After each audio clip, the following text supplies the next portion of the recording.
Hey gang, this is Mike with Mr. No Fluff, and today I have a serious lesson I want to bring to your awareness to help you realize what you want out of life and what is the most important thing for you. Okay? In the Western society that we live in, there's many different types of successful people, all the way from real estate investors, entrepreneurs, artists, musicians, sports, etc. And a lot of us, follow these people. Like we go to the sports games and we follow our heroes and the movie stars or the entrepreneurs or the real estate investors, and we follow them. And sometimes we want to be like them, okay? Um, but not knowing the real secret of a couple of things, how these successful people are. For example, how are these successful people feeling? Okay. Sure, they may be making millions or millions of people may know them, but how are they truly feeling? How much debt do they have? Right. We see a lot of people that are successful on TV or in real life or on YouTube or on Facebook, right? But they never talk about how are they feeling internally, like what kind of relationship they're having with their families or with their own selves or the environment around them. Nor do we ever focus on how much debt they have. You know, I know so many successful people in the last crash that I bought properties from, very, very successful, but so much success was based on credit, aka debt. Okay. So they had abundance of so many things, but it wasn't theirs. It was just credit given to them, and it was then later on taken. So I want to bring your attention to the importance of sitting still and waiting to see what you want out of life. Let me talk about myself. There's been situations in my life that I followed some of these successful people, and I followed to their subscription, to their prescription, and I had the level of material success that they forecasted for. Okay. One of my personal heroes is Rich Dad Poor Dad. After college, living in my car with $100. I thought I was crazy for wanting to start a business with no money, no credit as a refugee. Everyone told me I was crazy. Um, and listen to that guy, thanks to a friend of mine that had given me his CD at the gym. Um, he didn't know I was homeless, and I listened to it, and I cried myself to sleep, and I did exactly what the guy said. Work the cash flow quadrant. You have the ESBI. And at that time, I didn't have a job, so I was in the I quadrant. I was a personal trainer. I had a personal training company. We did massage, kickboxing, etc. And I really realized that hey, I need to get into B and I quadrants if I want to create systems and I want to have passive income. So I did exactly what the guy described, and I had significant successes. So, but end of the day, when I had every success, every time I climbed the mountain, there was more feeling of expansion. Like I wanted more. Let me give you some examples. Um, when I first started my moving company, I wanted to have from one truck to two trucks. I got two trucks. Then from two to four, I got four trucks. From four to six, then a seven, and so on. Okay, it was never. I was always wanted to expand more. From one location, I wanted to have two locations, so I did that. From Dallas, I went to Houston. From Houston, I went to Austin, so I expanded more. From having one business, multiple locations, and then I wanted to have a new business. I started my brokerage firm. From having a brokerage firm, having people work for me that are older than my parents, I wanted to expand more. I wanted to buy houses now. So I did buy houses. I bought one house, two houses, three houses, four houses, five houses, and six houses, and so on. Okay. And then I wanted to have more material things like, hey, I wanted to have jet ski, got it. I wanted to have ATVs, got one, got two, got three, got it. I want to have motorcycles, got one, got two, got three, got four, all the way to six. And all throughout this whole process, you know, going from my dream, trying to climb each mountain. And every mountain I was successful to climb. I didn't borrow any money from credit or just through my imagination, what I teach at MrNoFluff.com. The more I climbed, the more I wanted to expand, the more I wanted. Okay,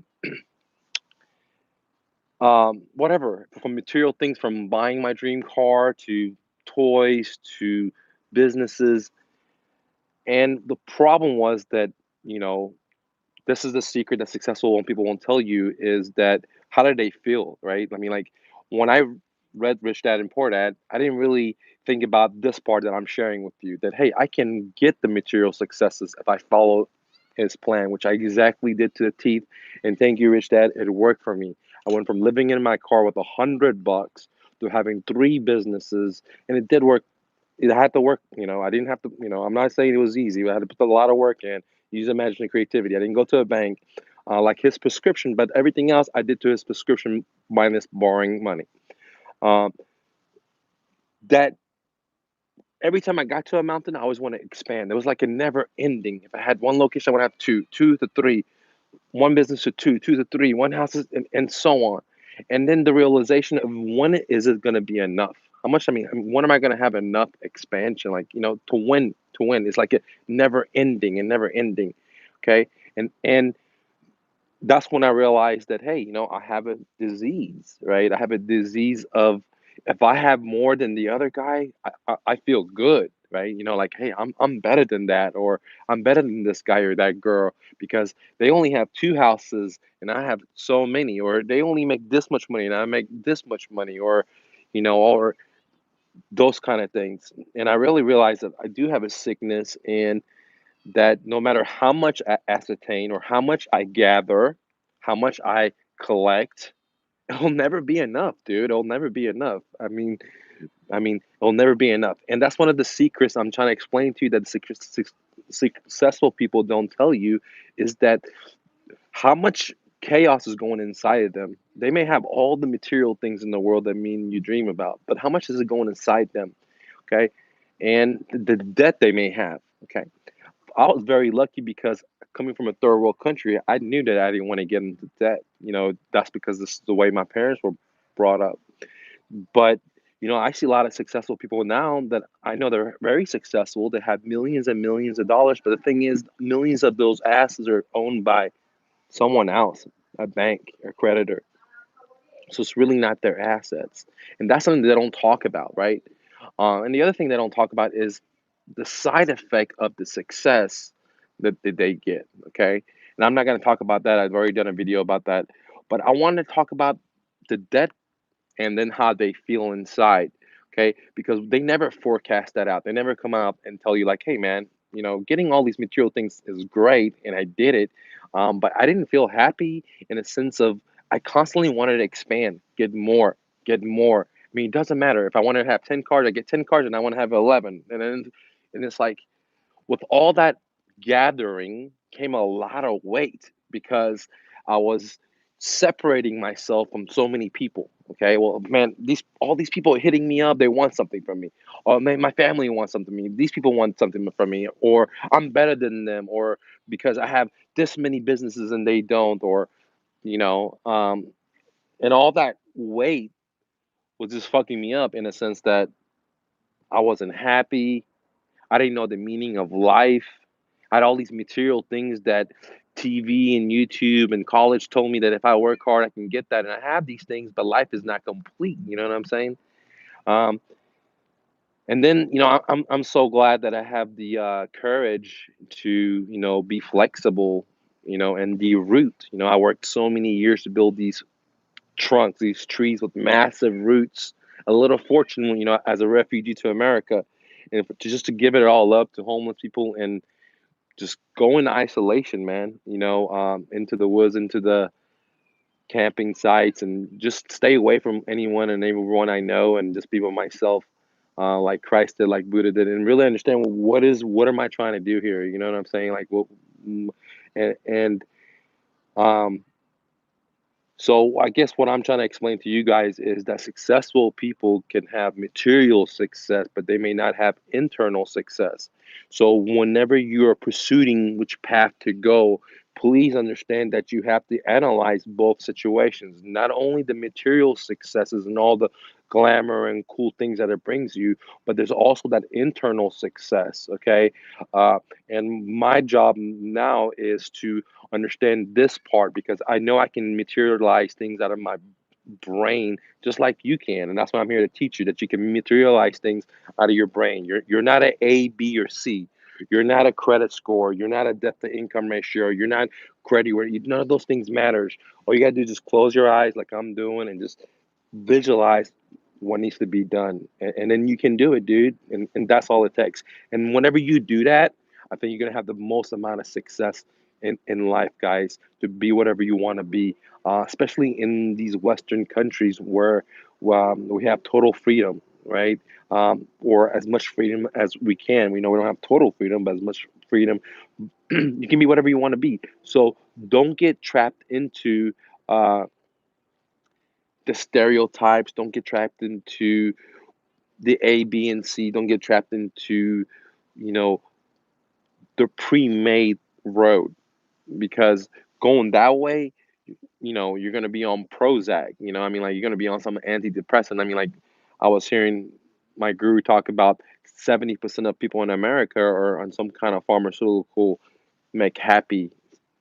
And I thought about it. I'm like, man, I know people in my own family taking that stuff, right? And I'm like, man, that is pretty crazy.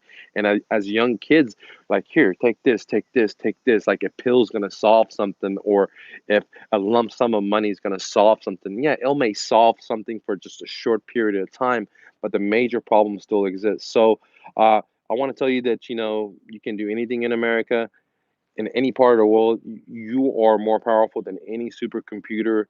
Just think about, God, Lee, dude, how your cells work, how you're able to take food and digest it, and, how you're able to just create all these tools, how you're able to adapt, like if it's hot, your body starts sweating to cool you off. Like you have this internal AC system into you, or your ability to process, or your ability to grow hair. I mean, all this stuff, guys, and you can do anything. But if you follow the path of other people, you may get wherever you want to go, but it might not be the true path you want to be on. End of the day, and I'm a very lucky guy for going that path of, you know, the quadrant, and then realizing that, hey, all these material things don't mean anything to me, and I had the most courage to do that, just like Buddha or Christ did, to just let go all that stuff. And I'm not gonna tell you it was easy because it wasn't easy to sleep in my car. Definitely wasn't easy to let go everything I worked for. Definitely wasn't easy. I was scared. I'm scared today, in a sense. I'm like, that's what life is. You got to be scared, dude. When you want to take a risk, it's scary. And to be an entrepreneur, it's the most scariest thing ever, man. That's why people don't want to do it. It's the most scariest thing. Who wants to be an entrepreneur? Who wants to jump off the cliff without a parachute, without a roadmap, without knowing the left from right, without to know where to land? I mean, people know when you jump off the cliff, you die. Who wants to do that? No one wants to do that, man. No one, right? No one wants to do that. No one believes in you or in me when we want to be our dreams. No one believes in that.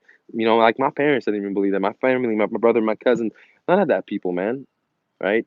So I understand where you're coming from, and I understand that if you have a lot of money where you want to go, and I understand if you don't have any money living in your car. I've been in all these situations, and I made the money. I made more money than I can imagine. I had days when my moving company would make $27,000 in one day, dude. The next day I make $14,000 in just one business. I'm not bragging. I started with $100. I didn't, I'm not. I let it all go because this stuff doesn't mean anything because I created that. I can create it again, right? And you can create it again. Sometimes we don't know how to create it, and that's why we need gurus. I didn't know how to feel with that inner peace, and that's why I needed a guru in my life, right? Because sure, I could figure it out myself, and I've done that with entrepreneurship. I'm an entrepreneur through experience. I'm not an entrepreneur because I read books. I've been hustling since high school. I never had a job, never had a resume, never had a professional job, never. I just went to college to please my parents because that's, right? So, so what I want to tell you is that there's a lot of successful people out there, and I take my hats off to them because in one aspect of their life, they're amazing people. But if you want to follow someone, you got to make sure that everything that encompass that Is it going to make what you want? Because a lot of times they're not going to show their vulnerabilities. They're not going to show you that, hey, man, I have 5 Bentleys and I have this beautiful 19-house mansion, but I feel like shit, right? Or the guy you seen driving a Mercedes and had a beautiful home. Next time you're sitting in traffic, he's not going to tell you that he's in debt. Hey, so much money, and that the bank owns him, and he has nightmares when he sleeps. Then he's not going to tell you that stuff, man. You're not going to think about that because you're just trained to think about the material things. And yes, it's great to have these things, but eventually, you're going to feel more expansion. You want to have more. So I guess the answer is to sit down and figure out what you really want in life, because you can have all these material things and at the end of the day you want more and more and more, and it's a cancer, right? It's a cancer. Now what I want you to do is do the most things that's going to make you most happy, and of course making money has to be part of it. But sometimes, I thought I need millions of dollars, man, and I sleep on a air mattress right now, guys. Right, on an air mattress that I bought for $89. Before I used to sleep on a $5,000 Haverty's mattress. I still slept on the floor. I didn't have any stands or very little material things because I didn't believe in material things. But now I'm even less. I just got a few shirts. You see me wearing the same exact shirts every day. I feel so good just to have 4 pair of shirts. I mean, all my clothes I could just do in one load of laundry. That includes my gym clothes, my winter clothes, my summer clothes, my underwear, my socks. I mean, everything can just go into one laundry, guys. I could put everything in one little bag. I mean, it's so relieving when I have to do laundry. It's so relieving when I have to move. I don't have to manage that. I don't have to get up and worry about what I'm going to wear. I used to have 2 to 4 bags, big bags, like size of trash bags, but they were just dry cleaner bags. The dry cleaners would give me because I would give them thousands of dollars in dry cleaning a month because I didn't know how to do all that stuff. So I let them do it. So, anyways, guys, I just want to let you know. I just want to let you know you're powerful. All you got to do is just, man, just sit down, turn the TV off. Like I'm a guy that used to read 60 books a day. I'm not gonna read any more books. I'm just gonna read very selective books, because the fact is, all the intelligence is out here, man. Right? And if we just quiet our mind, and because we're feeling good, the information will just come to you, right? And I mean, you can go back to successful people from Jim Rohn to Napoleon Hill to some of the books I've read, Force versus Power. I mean, so on and so on, and they tell you the idea came to them. And my job is to believe in you, so you have enough belief in yourself to believe your own ideas, to listen to those little voice that comes to that little gut, whatever you want to call, and just take action. Okay, so look at that guy Mike, dude. He's just doing it. He can't even spell. He can't write. Man, I see him spelling errors everywhere. He stutters. Oh well, but he's still doing it, and that's where the start where you stand comes from, dude. You can just start where you stand, dude. You don't need nothing else in life. Just start where you stand, because start where you stand. You have everything. You're more powerful than the iPhone. I hope that makes sense, guys. Hustle and bustle. Don't take no for an answer. See you, boss.